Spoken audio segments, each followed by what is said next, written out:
Hello everyone, welcome back to our YouTube channel 1-2-Step. So today in this video I'm going to show you how to delete Picsart on your device. To get started, let's open your Picsart. To get started, here hold on for some second.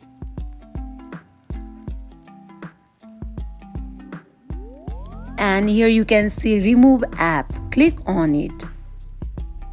It will ask you for delete app, remove from home screen or cancel. If you want to delete app permanently, then click on delete app.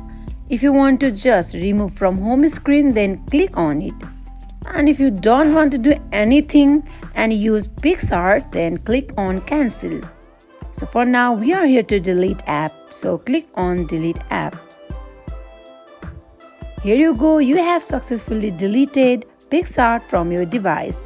So that wraps for today. If you guys like this video, do not forget to like, comment and subscribe our channel.